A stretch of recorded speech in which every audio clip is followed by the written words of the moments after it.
Here's a presentation I made on Ultra Majin Vegeta. So his history, my boy, he released in October 30th, 2024. He was a bait banner before Legends Festival. If you don't know, Legends Festival, it starts in mid-November, and Ultra Majin Vegeta was end of October, early November. So he was the bait banner, quote unquote bait, and he was a very important release. If you don't know, at the time there's a really big joke about how Vegeta clan and the Vegeta characters themselves are really dookie in Dragon Ball Legends. So in a really fucking long time, we got a solo broken Majin Vegeta or broken Vegeta clan character. Surprising. And he released during the Ultra Terrorist meta, so that's an important thing to note. And I would say on release, he didn't have a particularly good setup. But guess what? Who cares about team when you can be a leader slot merchant? I would say his best team on release was Yellow Yellow Blue with Turles and Movie Goku or Tree of Might Goku, because I don't even need to tell you, Ultra Turles is Omega annoying. This Goku he did long combos, so he was good. And the synergy between those two are insane. And then you can just throw a broken third character, right? And Majin Buu Saga at this time was predominantly a blast-based team, so Ultra Majin Vegeta was kind of awkward on that setup. But you could have ran him, Gotenks, and probably Ultimate Gohan. That would have worked, right? And you could have used him on Saiyan as well against the two fusions. So let's talk about his kit, bro. This is where it gets funny. This guy's kit has almost no weaknesses. I would say in this game there's characters with timeless kits like Ultra Gohan, and Ultra Vegeta was one of them. And that's because he had two of the top 3 most toxic mechanics in the game. And number one being AoE greens. I don't even need to explain it to you, but his AoE green was particularly broken because he got 10 counts of cover null. He nullified card destruction, so you couldn't destroy his cards on switch out. And guess what? Some reason why he became type neutral, so he could one-shot red characters. And second most toxic mechanic in this game is having a lock-in. And why they give him a lock-in? Nobody fucking understands. And guess what? His lock-in was really strong and did AoE damage. So if you sniped a purple unit, you're cooked. Purple unit getting sniped, the bench is getting blasted, bruh. You were cooked. This character, I don't know what the fuck they're thinking. And guess what? You could chain hit AoE green, so you get type null. Type nooch, and then you could lock in. Broken setup. I'm not ordering like AoE's more toxic than lock-in. The 3 most toxic mechanics in the game not ordered are AoE greens, lock-ins, and blast armor cards. For sure. And then this character had ×2 card draw speed. Granted, it was for 10 timer counts when he switched in on entrance, but I don't give a fuck, bro.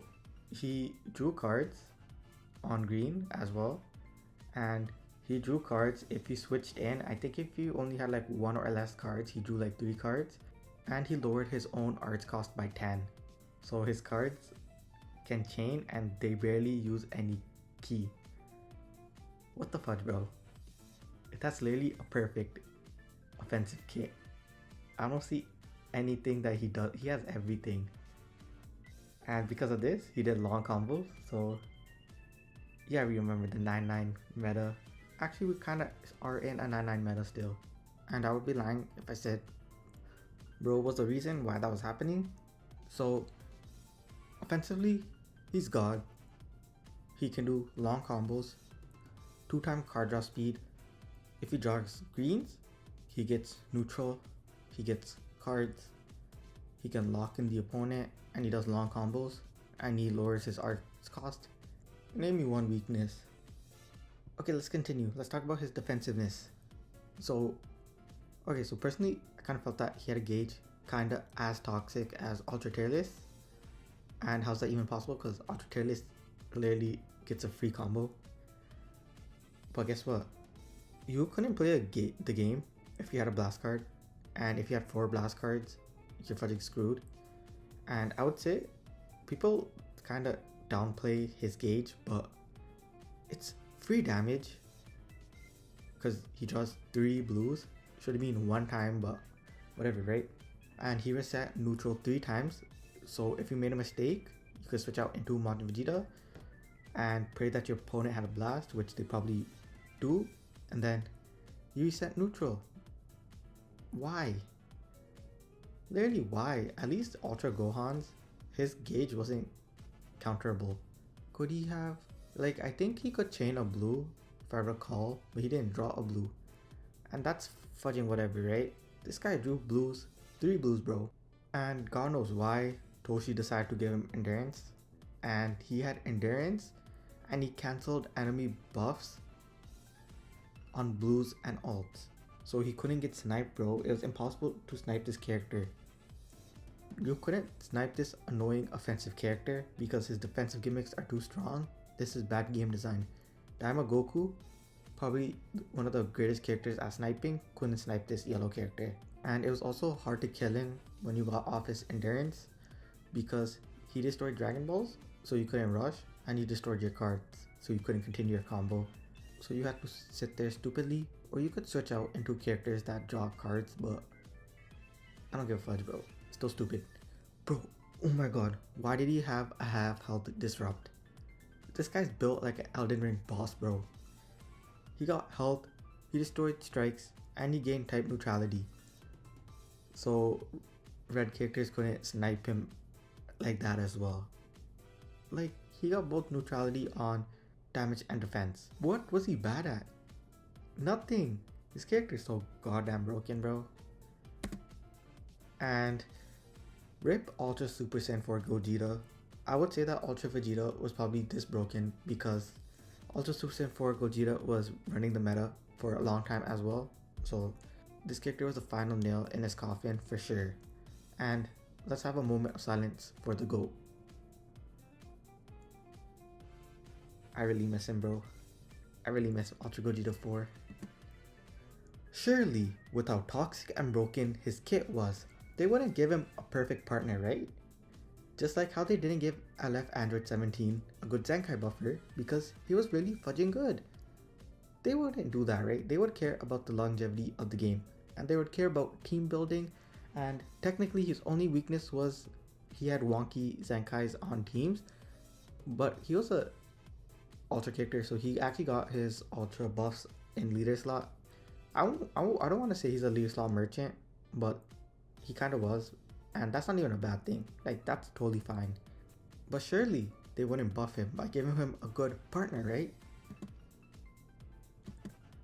Part 2 of Legends Festival, probably one of the most confusing releases ever. They gave Ultra Majin Vegeta one of the best partners you could ask for, which was transforming Super Saiyan 3 Goku. And because of this, strike-based Majin Buu Saga became really good because Super Saiyan 3 Goku did 99 combos while being immune to everything, while Ultra Vegeta drew cards on switch-in, and if you got greens, you can extend combos with longer. And in most cases, because you have to also remember that Ultra Vegeta Blue released and he's a combo machine, you could switch back into these 3 characters who draw cards on entry and literally just do infinite combos, and this was really fudging bad. And because of this, I feel like they really need to make combos just end at 99. There should be no reason why combo should be extending, it should just break, saving everybody's time, bro. And 99 combos are no skill when every characters have switch nullification, bro. It's stupid. It's stupid, bro. And even better, Majin Buu Saga has access to the best equips, bro. This Defiant Gohan equip gives 15% health.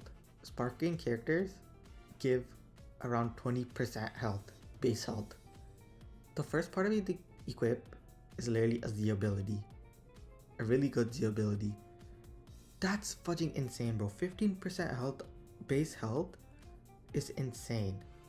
And it also gives double defenses and double attacks to both strike and blast. And the other one to the right, the Super Saiyan 2 Goku one, that one is good as well. It's not as good as the Gohan one, but it's good because you only need to run two Majin Buu Saga characters to get off the last slot 3 ability. Okay, so because of all of these, I think Majin Vegeta had a horrible design, and I think he's a major problem with Dragon Ball Legends, or just his kit, because in my experience with the entire game, I've been playing for such a fucking long time, you need to have a solid defensive gimmick and be good offensively. Just like in Dokkan, you need to have 2 of the 3 defensive gimmicks, which is guard, dodge, damage reduction. Dragon Ball Legends character need to have a good defensive gimmick and be offensively good. But in these 2 things, you need to be extra good in one. So you have to be either really fudging good defensive gimmick with being just offensively good, or having just a solid defensive gimmick while being offensively excellent. The problem with Ultra Majin Vegeta is that it was exceptional in both defensiveness and offensively, which is why he is a terrible designed character. And if you have both, that's where the problem lies. And honest to God, Ultra Majin Vegeta excelled both defensively and offensively, which is why he has bad character design. And it's that amongst having 2 of the most toxic abilities, which made him unbearable to fight against. And this shows because on release, he was obviously considered number 1, and I would say only till part 2 of the Legends Festival, he might have not been number 1 until Beast Gohan replaced him 100%, but he was in the top 5 range for 5 months since he released to February. And that's AIDS, bro. That's so bad. That's fudging AIDS. Until Ultra Cell released. I said that Ultra Majin Vegeta had almost the perfect kit, but he did have only one weakness, which was he didn't cancel Endurance Null on Rush, and a character like Ultra Cell, who just has permanent Endurance Nullification, can rush him, no problem. But I feel like Ultra Cell doesn't have a timeless kit, and I feel like he will get replaced sooner or later, because he's squishy.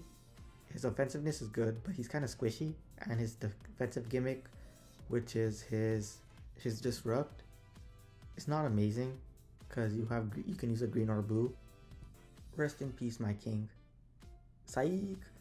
Okay, I'm gonna be honest. The truth is, Majin Vegeta is still top 10, even with Ultra Cell. And I feel like once you get a new Broken Blue that can deal with Cell, he'll be sold back. For like Ultra Majin Vegeta, he has insane aura, bro. When he does a lock-in against the Goku, when he screams Kakarot, that shit hard. But I don't give a fuck, bro. He is really bad game design, because for a PvP game where character is top 10, where he's top 5 in the majority, it's not good at all. And honestly, the only way you can age him is through stats, but that would kill the game instantly. Bye.